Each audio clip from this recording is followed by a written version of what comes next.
Thompson Water is part of the Thompson Common Reserve of Norfolk Wildlife Trust. We'll be returning to have a look at the rest of, or some of the common in a later video.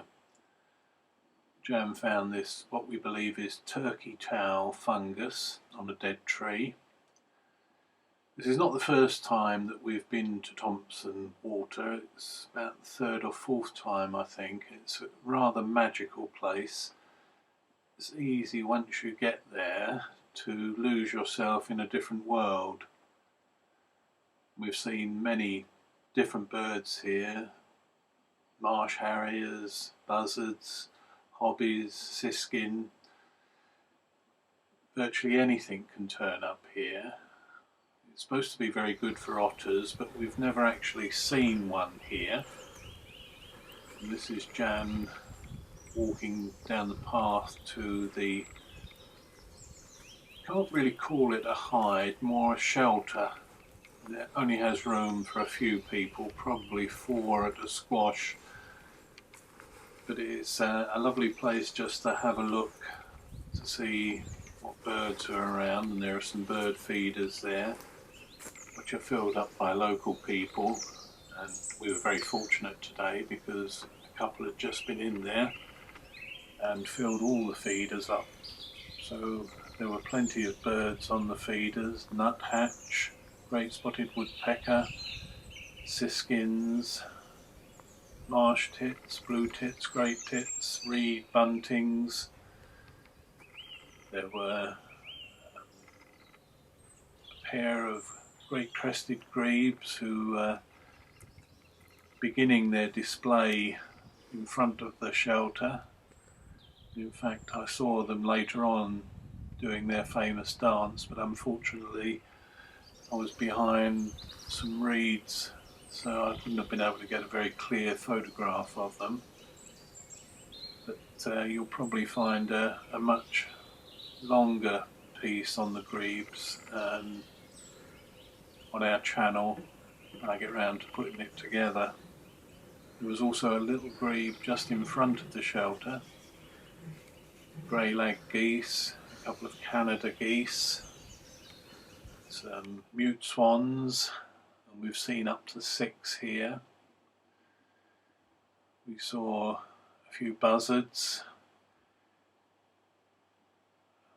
Jan believes she saw a marsh harrier. And the couple before us in the shelter had seen a goshawk take a siskin. Here you see the great crested grebes, probably about 20 foot in front of the shelter. Oh, possibly, yeah. There were about 4 or 5 pairs of gadwall duck on the water, some mallard and a few teal. We saw 1 pair of tufted duck. But this is the sort of place you can come to, and quite honestly, anything can be there. It is a bit of a trek to get here,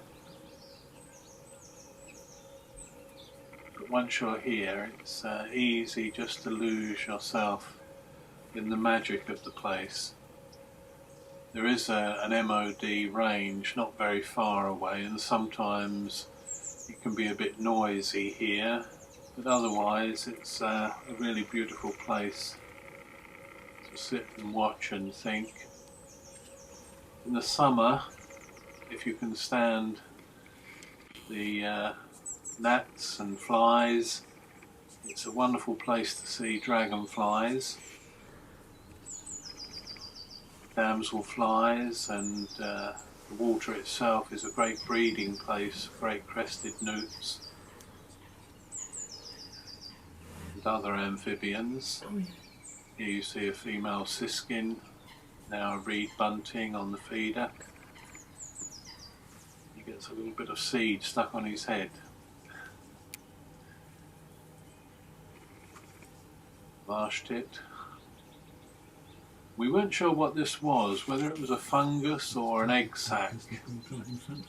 It had properties of both, and this is where we had our lunch, which was lovely. And here is a quick look at the spider plants which Thompson Water is famous for. In the summer it gives off quite a sulphur smell. Lovely reflections that Jan has captured from the sky in the water.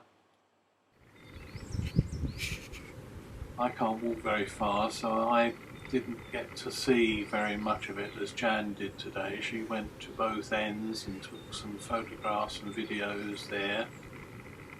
Jan is just coming up to the outfall now. It gets a bit noisy here, so I'll stop talking for a little while.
Jan found this ground ivy growing on a tree stump.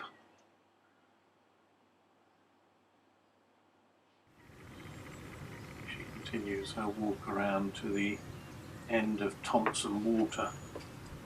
We saw quite a few butterflies today, mainly peacock butterfly, but on the common there have been 25 species of butterfly recorded and some 600 species of beetle.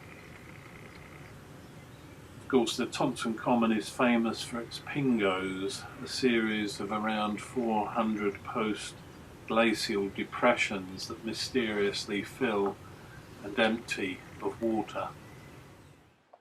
I'll just leave you now to watch the end of the video. Thanks for watching and bye for now.